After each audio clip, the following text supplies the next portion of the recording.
Hola, ¿qué tal? Buenas noches. Continuamos con nuestro libro de Walter Rizzo, Pensar bien, sentirse bien. Ya ven que estamos leyendo la primera parte y la primera parte se llama La testarudez de la mente y la resistencia al cambio.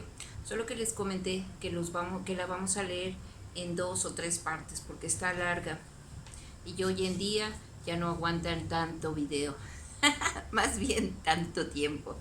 Entonces es por eso que decidí partirle en 2 o 3, según el tiempo. Ajá. Bueno, pues ayer estuvo muy interesante. Vamos a leer un pedacito de lo que nos quedamos ayer. Ajá. Dice, entonces decir soy inútil es mucho más que una opinión, es una revelación convertida en dogma de fe. El eslogan educativo con los años se convierte en un mandato difícil de ignorar. Si mis padres y mis amigos me lo dicen, por algo es. Así nace el paradigma de decir la certeza incontrovertible de que soy como me han dicho que soy. Perdón. Ok, aquí vamos a ir con un ejemplo. Uh-huh. Dice, desde pequeña Clara siempre había sido considerada la menos capaz de la familia, tanto por sus hermanas como por sus padres y maestros. La mujer no había sido disciplinada, estudiosa o acatada como espera la mayoría de los centros educativos, sino más bien hiperactiva e impulsiva. A sus 30 años se mostraba distraída, rebelde y poco convencional. Su espíritu creativo e inquieto la había llevado a estudiar artes plásticas y danza, mientras que sus 2 hermanas habían preferido carreras más tradicionales.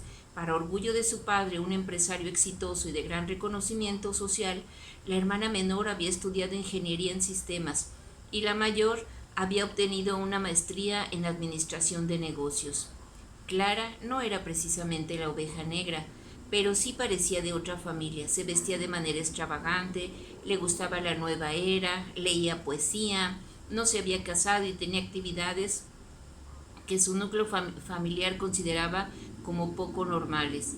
En cierta ocasión participó en una manifestación a favor del matrimonio entre homosexuales, lo que llevó a su madre a pensar que necesitaba ayuda psicológica, y le consiguió una cita con un psiquiatra que además era cura. Clara incorporó desde su temprana infancia mensajes negativos relacionados con su desempeño y desarrolló un esquema de incapacidad con el cual luchaba de tanto en tanto sin mucho éxito. En cierta ocasión el padre de Clara me manifestó su preocupación ante la posibilidad de que ella sufriera de ciertas limitaciones intelectuales. Si el esquema de inseguridad permanecía desactivado, se aceptaba a sí misma de manera incondicional, era alegre y derrochaba sentido del humor. Pero si el esquema negativo se activaba, por ejemplo, si fracasaba en algún proyecto o en algún o alguien la comparaba con sus hermanas, o si su padre la ignoraba, dejaba de ser la mujer feliz y chispeante para convertirse en una persona insegura, retraída, irritable. Cuando la idea de incapacidad se imponía, no había razones ni argumentos que pudieran hacer cambiar de opinión. En esos momentos oscuros, como ella los llamaba, dudaba de todo, y pensaba que su vida no tenía sentido.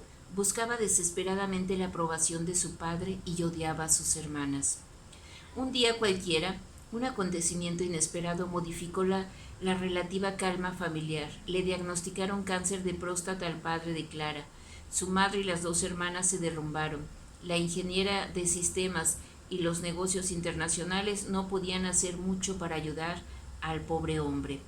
Contra todo pronóstico, fue Clara la que puso el pecho ante la adversidad y lideró la cuestión. Durante el año y medio que duró el tratamiento, la hija limitada se convirtió en el principal soporte afectivo de la familia. Les enseñó a meditar, impuso la sana costumbre de expresar emociones y defendió el derecho del enfermo a saber la verdad. Se entendió con los médicos y con la depresión de su padre, estudió el tema del cáncer a profundidad y gerenció todo el proceso de cura. En fin, Clara mostró que tenía un don de una fortaleza amable y una excelente aptitud para enfrentar las situaciones difíciles, una cualidad que había pasado desapercibida para todos, incluso ella misma. Lo más interesante es que por primera vez actuó sin buscar la aprobación de nadie. Su argumento era concluyente: me nace. Las situaciones límite siempre nos confrontan y si somos capaces de aprovecharlas, podemos revisar nuestra mente a fondo. Las situaciones límite pueden hundirte o sacarte a flote, conformar un síndrome de estrés postraumático o formatear el disco duro. Las creencias más profundas se tambalean cuando nuestras señales de seguridad desaparecen y allí el cambio es inevitable. Después de la dolorosa experiencia, el esquema de ineficacia de Clara perdió fuerza. De manera similar, el estereotipo familiar de creerla muy rara desapareció y fue reemplazado por una actitud más positiva y respetuosa frente a ella. Pese a las mejorías, Clara pidió ayuda profesional y su autoeficacia subió como la espuma. La terapia logró instalar un nuevo esquema adaptativo. Soy capaz, el mundo no es tan crítico como pensaba. Y si lo fuera, ya no me importa. Mi futuro está en mis manos, en muy buenas manos. La conclusión parece obvia. Nos convencemos de lo que somos, asumimos el papel que el medio nos asigna como si fuéramos ratones de laboratorio. Pero cabe la pregunta, ¿y si no hubiera situaciones límite que nos precipiten al cambio? Si nuestra vida quedara anclada a la rutina y a la resignación de sufrir por sufrir. Sencillo y complejo a la vez, debemos crear nosotros mismos las condiciones límite. Hay que crear la capacidad de pensarse y repensarse a la luz de nuevas ideas. Los procedimientos psicológicos más eficientes para que el cambio se genere consisten en llevar al paciente de manera adecuada y responsable a enfrentar lo temido, lo desconocido o lo inseguro.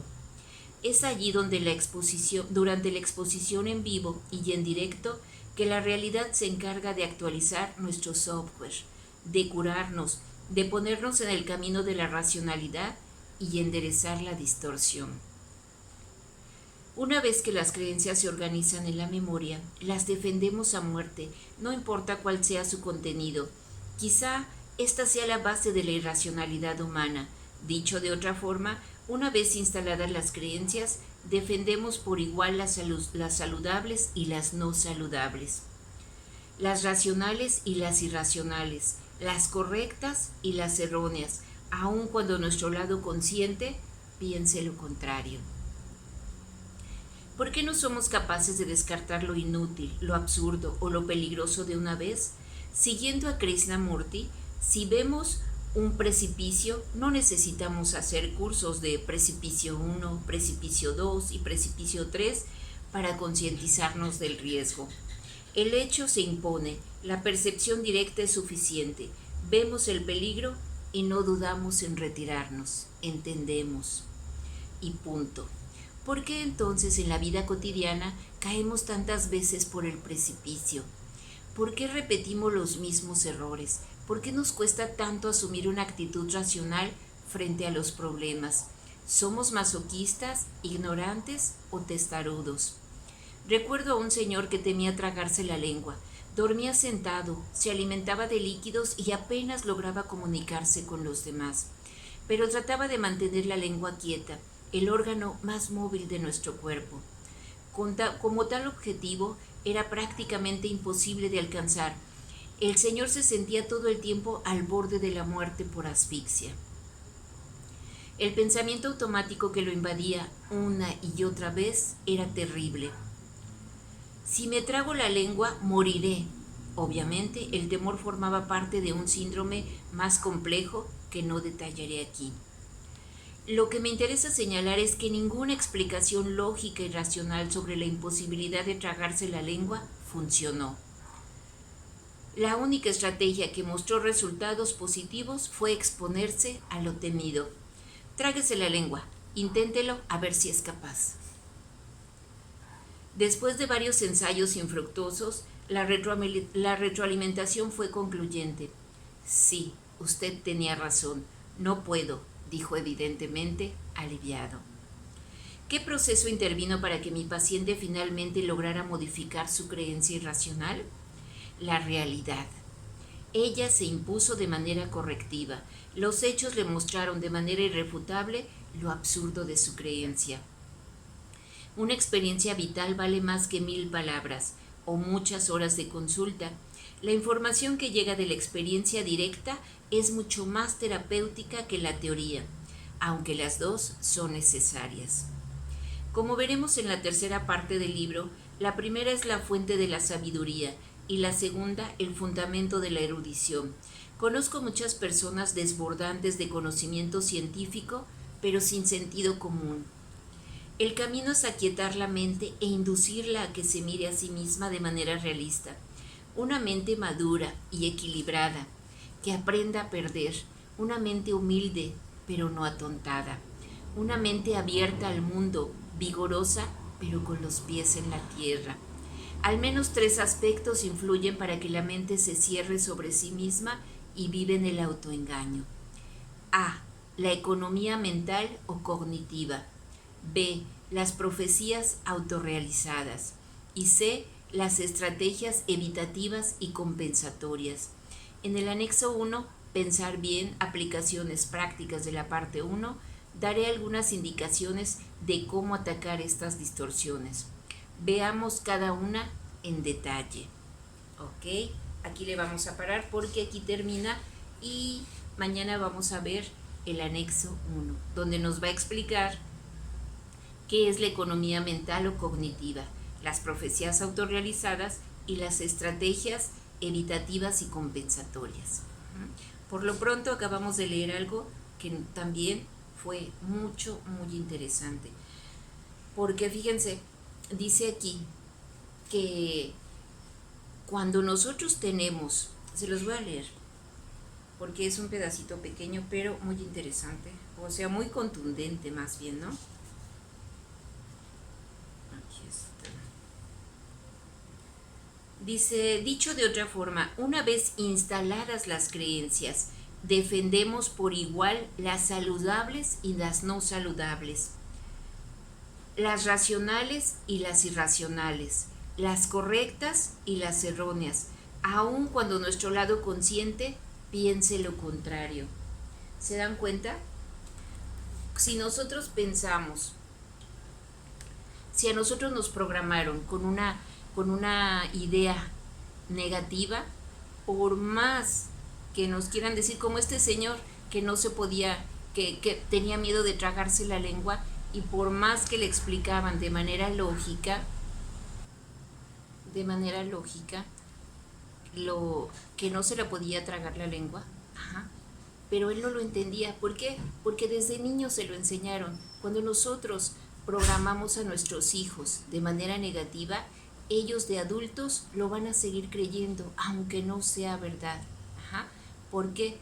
Porque estamos programados, como dice aquí, racionales o no racionales, saludables o no saludables. Si nosotros nos lo enseñaron de pequeños, es muy difícil que dejemos de creerlo.